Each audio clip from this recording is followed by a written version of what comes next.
right here at Drake. As a student, she made her mark on campus through the Drake broadcasting system. During her junior and senior years, she worked as the executive producer of the organization's Drake Relays broadcast, which is the largest student-run broadcast in the country. Sara also bolstered her resume with internships. She helped cover the 2000 Iowa caucuses for Radio Iowa and ABC News, and worked for the Associated Press Television News during a summer abroad in London. Sara says breaking news has followed her throughout her career. She was working her first job at Conus Communications in Minneapolis when the September 11 terrorist attacks occurred and the Columbia Space Shuttle exploded on the first day. She produced a news broadcast solo. As executive producer of WJLA's Good Morning Washington, Sara led the station's coverage of the 2013 Washington Navy Yard shootings. Sara and her team received the prestigious 2014 National Edward R. Murrow Award for breaking news coverage for their reporting of the tragedy.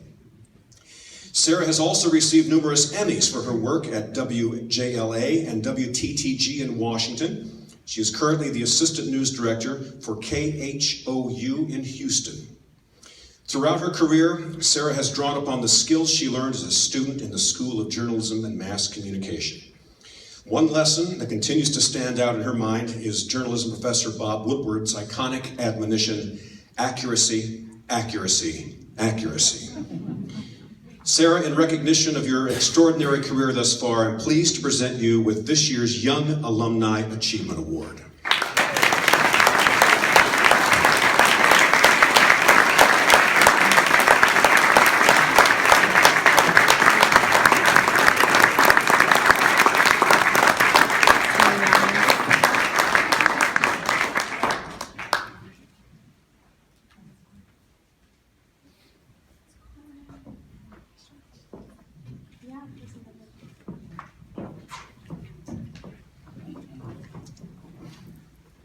Thanks for coming tonight.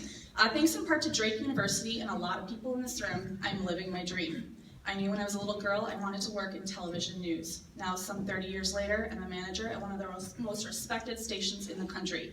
And Drake played a huge part in me getting there. Like Gretchen said, I was shocked when I heard that I was getting the Young Alumni Achievement Award. I'm not sure what surprised me the most, the achievement part or the young part. News of this award got to me on the very same day I got an application for AARP. So I appreciate this award. I've gotten 2 more since then. Drake gave me experiences that still come up in job interviews today. I was, like you mentioned, I was a reporter on the 2000 campaign trail. I helped Network News cover the Iowa caucus. I interviewed the governor at age 20. I helped produce the largest student-run broadcast in the country. This is not something that happens at other schools. This is special to Drake University. In addition to the great education and one-of-a-kind experiences that I got here, Drake also provided me with lifelong friendships. I have 4 Kappa Alpha Theta sorority sisters here that flew in coast to coast, literally New York and California, to help celebrate their wives and mothers, 14 kids between them. But they took time out of their busy schedules to be here. Thank you, Katie, Shauna, Shannon, and last but not least, Cora Lynn, who nominated me for this award. I also have to give a lot of credit to my family, especially my parents and Devo. I visited many colleges before I fell in love with Drake. Of course, it was the most expensive school I looked at. But they decided to sacrifice to invest in me. I hope you think your investment paid off. The last thing I want to say is to my 4 nephews. My oldest, Preston, is here today. Boys, find something you love and then find a way to make money doing it. Go to college. I guarantee you'll have the time of your life. Study abroad. Experience everything you can. Don't grow up too fast. Pick a school where you can be a name, not a number. Drake's a good choice. Lastly, thank you, Drake University. Thank you, Office of Alumni Relations. Thank you, President Martin. Thank you, Professor Lytle. Thank you, Dean Richardson. And thank you to everyone who traveled near and far to celebrate tonight.